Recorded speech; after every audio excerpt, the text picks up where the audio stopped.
Au nord du Burundi, nous voici à Ngozi. C'est le fief du président de la République. Comparé au reste du pays, c'est une ville prospère. Comme chaque samedi, elle résonne d'un hymne joyeux à la gloire du président. Le parti au pouvoir a réuni la population paysanne pour une journée de travaux manuels en musique.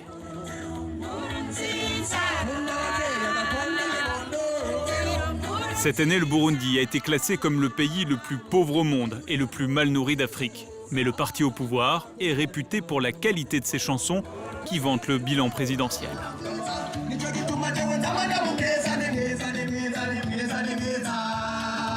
Le président a même son chanteur attitré. «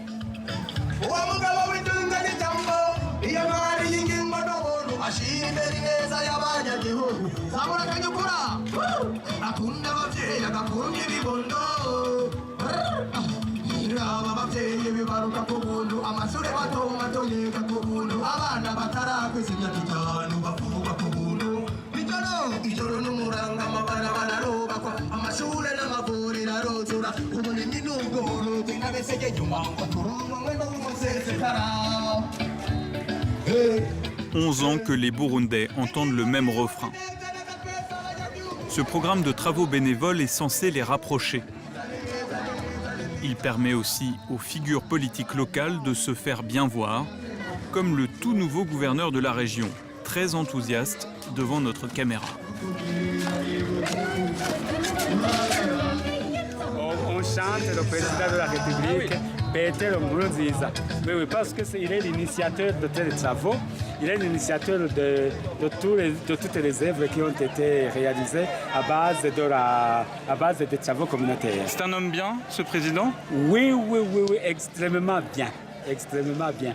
Parce qu'il est toujours parmi la population, il travaille toujours avec la population.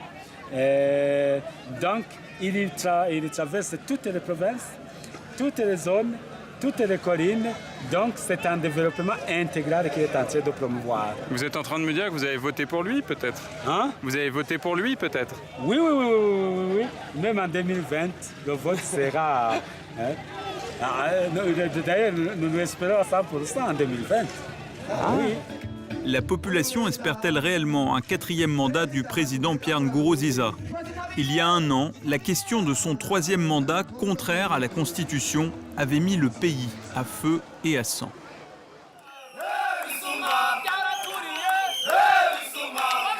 Nous avions alors filmé la révolte des Burundais.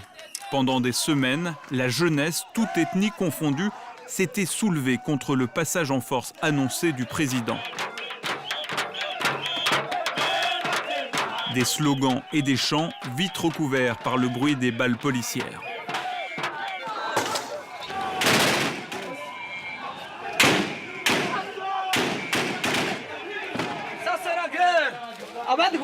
Des dizaines de manifestants sont tués. En protestation à cette répression sanglante, une partie des militaires s'allie aux manifestants pour tenter un putsch contre le pouvoir. Le 13 mai 2015, Bujumbura vacille.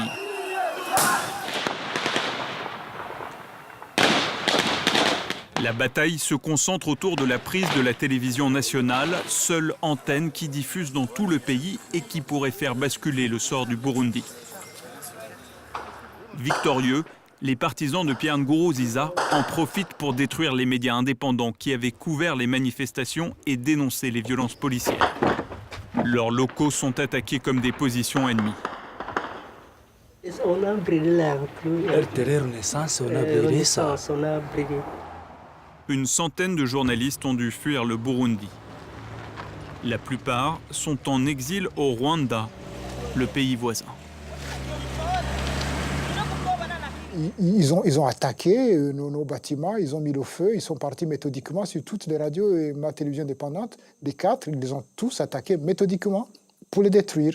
Je suis parti du Burundi parce que j'avais le choix entre rester et me faire tuer, dont ne servir à rien, ou partir et essayer de continuer encore à jouer mon rôle, d'informer, de témoigner sur ce qui se passe chez moi. C'était aussi simple que ça.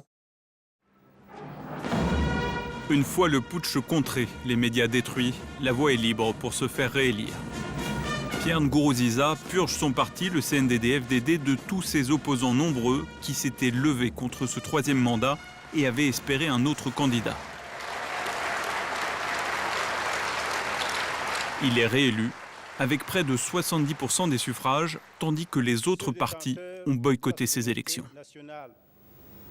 Moi, Pierre Nkurunziza, président de la République du Burundi, je jure fidélité à la Charte de l'unité nationale, à la Constitution de la République du Burundi. Je m'engage à combattre toute idéologie et pratique de génocide et d'exclusion. Débarrassé de tout contradicteur, le président règne à nouveau. Le voici qui débarque dans sa ville pour participer aux travaux communautaires. Il le fait toutes les semaines dans une région différente.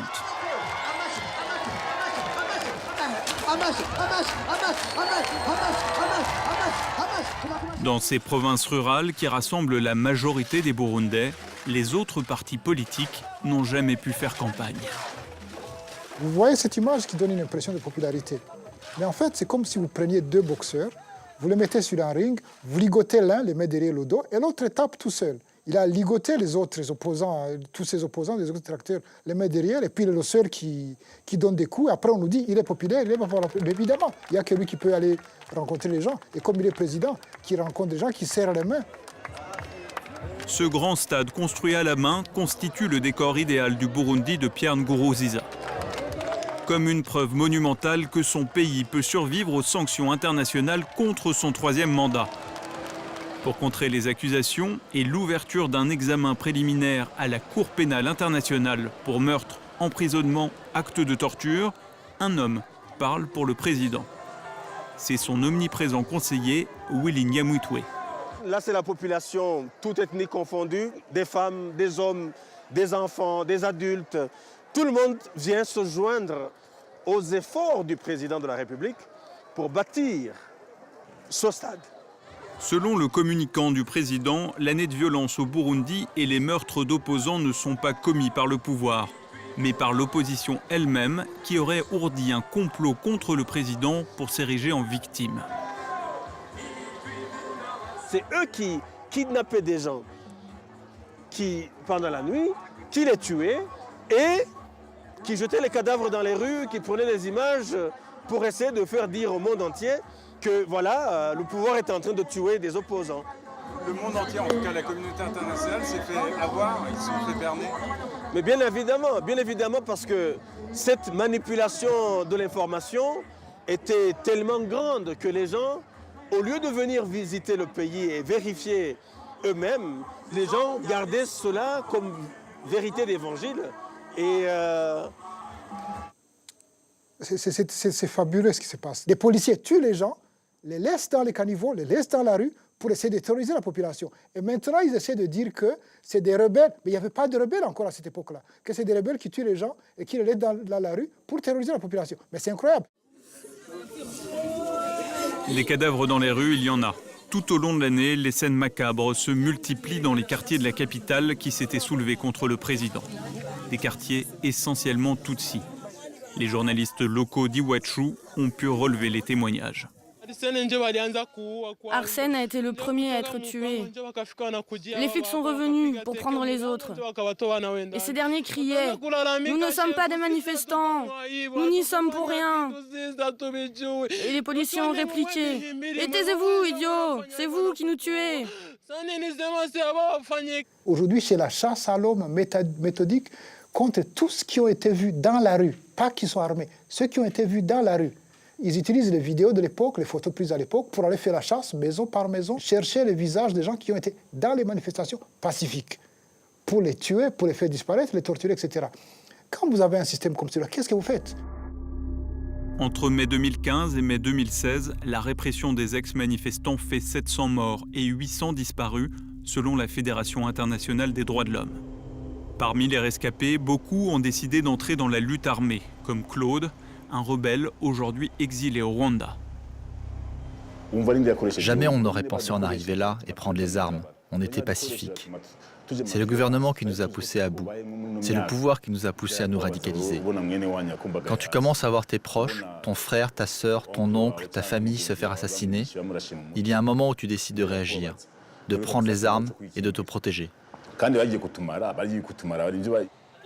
La résistance au camp présidentiel est pluriethnique, mais le pouvoir, issu de la majorité Hutu, tente de diviser en attaquant en priorité la minorité Tutsi.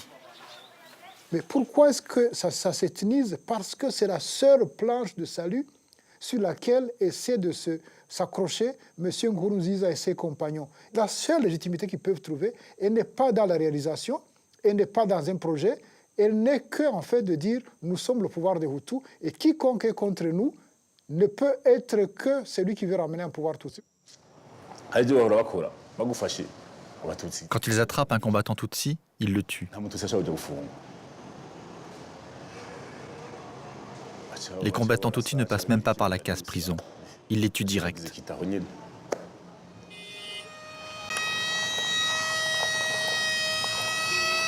Le sommaire de ce journal, le général de brigade Kararouza Athanase et son épouse et son agent de transmission sont morts ce matin dans une attaque ciblée en zone urbaine de Kiosha, alors que la femme d'un officier de police et son beau-frère ont été tués la nuit dernière à son domicile à Gatongoro. Nous ferons le point sur la sécurité dans ce journal. Les attentats sont fréquents dans la capitale. Aujourd'hui, c'est un général Tutsi. Certains le disaient proche du pouvoir, d'autres le soupçonnaient de rouler pour les rebelles. Nul ne sait qui l'a tué devant le lycée de ses enfants. Seule certitude, les assaillants étaient lourdement armés et en habits militaires. Nous observons d'abord une minute de silence pour le général Kararouza Athanase et son épouse, ainsi qu'un militaire qui les accompagnait, qui ont été assassinés hier à l'entrée de notre lycée. Il était, je crois, 7 h du matin et la voiture se trouvait au niveau du dos d'âne et c'est là qu'ils ont commencé à tirer. Alors mon père m'a dit couche-toi.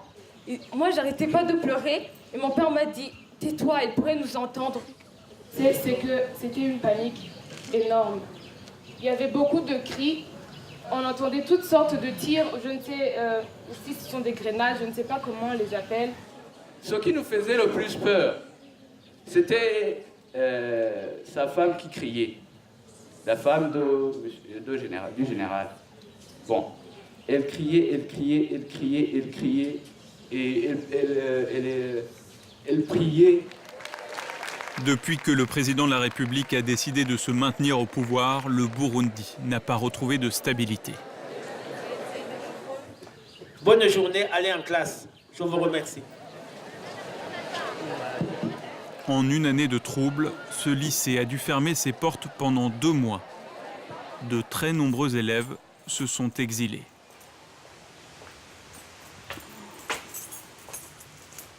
C'est une situation comment ces jours-ci? Il y en a qui parlent librement.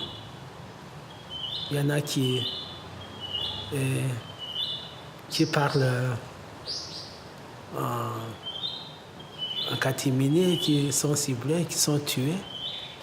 Ça arrive. Mais il vaut mieux garder son silence. Se taire ou parler, au risque de subir une violence dont on ne sait pas toujours si elle vient du pouvoir ou de l'opposition armée. Cette guérilla est très peu documentée. Car les rares journalistes restés au pays sont menacés de mort par le pouvoir, surtout s'ils sont Tutsis. Je pressens qu'ils m'ont arrêté parce que je suis journaliste. Et puis d'autres histoires qu'ils m'ont racontées, qui m'ont posé des questions. Vous reprenez, vous les Tutsis, vous voulez prendre le pouvoir des Hutus. Il faut attendre en 2028 alors que ceux qui ont combattu aillent à la retraite.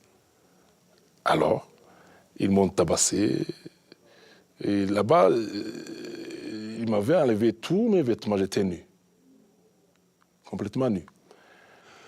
Et puis ils prennent d'autres câbles un câble, et puis ils font des contacts avec l'électricité, puis ils tombent sur le corps. Et tu vois combien c'est dur. Voilà. Guillaume est journaliste. Lui aussi a été arrêté par les services de renseignement burundais. Il a pu sortir pour rejoindre le Rwanda. Mais sa sœur, restée au pays, est tombée sous les balles d'un escadron de la mort. Ils se sont dirigés sur la table de ma sœur, et c'est ma sœur qui a eu 12 balles. 12 balles, s'il vous plaît, tu vois. On dit que c'est les policiers qui tuent la population, mais c'est lui qui donne les ordres. Tout ce qui se passe au Burundi, c'est lui. C'est pas un président. C'est juste qu'il essaye de changer les choses, histoire de mettre tout sur l'ethnisme, que c'est plutôt des Tutsis qui veulent reprendre le pouvoir. Mais c'est pas ça. Lui, il cherche à rester président.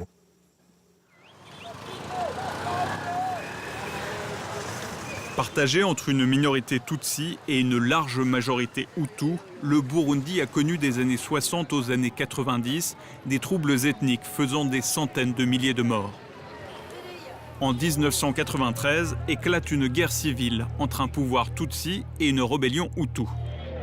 À sa tête, Pierre Nkurunziza sort vainqueur avec ses partisans Hutus du CNDD-FDD après 10 ans dans le maquis. C'était en 2005. Sur tous les visages, l'on pouvait lire un sentiment d'espoir, espoir de recouvrer enfin la paix dans cette région tant meurtrie. Ils prennent le pouvoir et ne le lâchent plus. Mais après 11 ans à la tête de l'État, ils accusent désormais les Tutsis de vouloir leur reprendre le pays. La parole ethniste s'est libérée et nous l'avons constaté dès notre arrivée dans le bureau de l'autorité qui régule les médias. Regardez, tous les organes de presse sont dirigés par des Tutsis.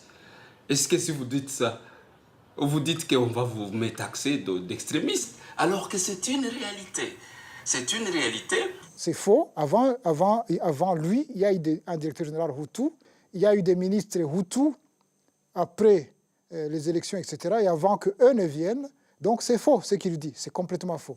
Pour l'équipe au pouvoir aujourd'hui, qui n'avait aucun projet finalement pour la société, il croyait qu'il avait un bouton magique sur lequel appuyer pour avoir la solidarité de tous les Hutus qui sont majoritaires dans le pays.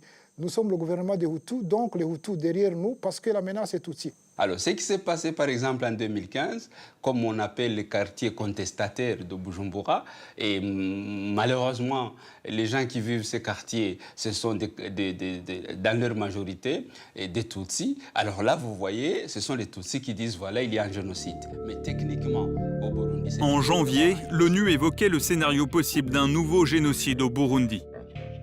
Scénario du pire, nourri par les rafles policières, les exactions et la parole ethniste décomplexée du pouvoir qui terrorise les populations Tutsis. Des craintes décuplées depuis que les réseaux sociaux ont remplacé les radios indépendantes détruites par le pouvoir. L'information n'est plus recoupée et les rumeurs se propagent à la vitesse d'un tweet. À Bujumbura, le pouvoir réveille la mémoire douloureuse des Hutus. Soutenue discrètement par le gouvernement, une association a réuni une foule pour commémorer officiellement le génocide des Hutus de 1972. Nous remarquons que c'était insupportable de garder ça en vous. Ça montre que briser le silence était une nécessité. 1972, c'est la grande catastrophe burundaise. À l'époque, un pouvoir militaire Tutsi avait planifié des massacres qui ont fait entre 100 et 300 000 victimes Hutus. Un génocide ressorti aujourd'hui comme le crime originel des Tutsis. Dans cette compétition mémorielle, les centaines de milliers de morts Hutus d'hier pèseraient plus que les centaines de morts Tutsis de cette année. Il faut convoquer l'ONU pour que notre message soit entendu. Je veux une manifestation au siège de l'ONU pour dénoncer ce soi-disant génocide dont on accuse le Burundi aujourd'hui, alors que le vrai génocide n'a même pas été reconnu. Les blessures du passé ont été réouvertes. Et face au soulèvement de l'an passé, en 2015, les partisans de Nkurunziza voient désormais la main des Tutsis. Apollinaire et Eric sont membres du parti au pouvoir, le CNDD-FDD. Le problème que nous avons, les journalistes viennent, mais ils passent la parole seulement aux Tutsis. Ces gens-là sont la cause primordiale du mal que nous sommes en train de vivre aujourd'hui. Et les Européens, chez vous en Europe, vous redonniez le micro, vous redonniez toutes les radios, vous redonniez toutes les médiums et ils s'expriment non pas avec de la réalité, mais d'une manière risée pour essayer d'ensevelir la vérité et le mauvais sort qu'ils ont causé au Burundi. Parce que vous allez trouver que ceux qui ont de belles voitures sont des Tutsis, parce que de belles maisons sont des Tutsis. Les Hutus croupis, c'est toujours dans les misères. Donc les richesses, les biens appartiennent à une classe, à une seule classe politique, c'est au Burundi, donc à des Tutsis. Contrairement à ses partisans, le président se gardera bien de parler de Hutus ou de Tutsis. Pierre Nkurunziza tente malgré tout d'incarner la paix. Pour s'exprimer, il choisit le défilé de la fête du travail. Une tribune face à une foule disciplinée. Mais pour expliquer les troubles et la violence, il évoque un mystérieux ennemi.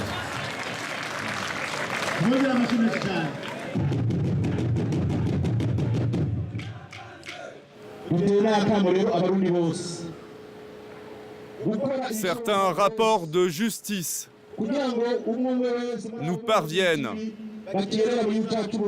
et nous montrent bien que certains des malfaiteurs qui déstabilisent le Burundi sont logés dans certains pays voisins.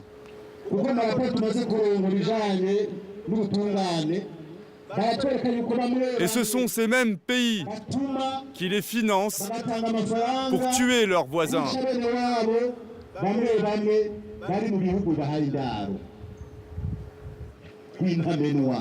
On doit se rassembler pour être plus fort et se protéger contre l'ennemi.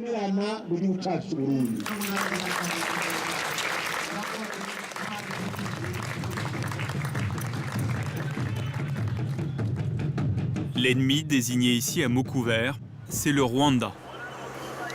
À 4 heures de la capitale Bujumbura, ce voisin moins pauvre accueille un tiers des 260 000 réfugiés burundais. Le Rwanda, qui a dénoncé la situation des Tutsis au Burundi, est aussi considéré comme une des bases arrières pour les rebelles burundais.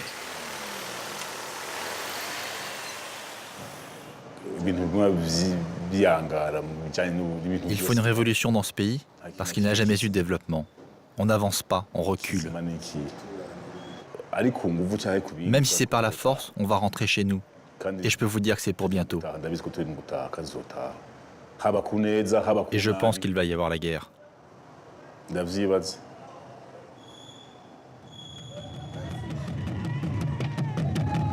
Claude et les maquisards ont vu mourir les leurs. Ils ont combattu, ils ont tué. Pour eux, la longue guerre civile a déjà commencé. La dernière avait duré 10 ans et mené l'actuel président au pouvoir.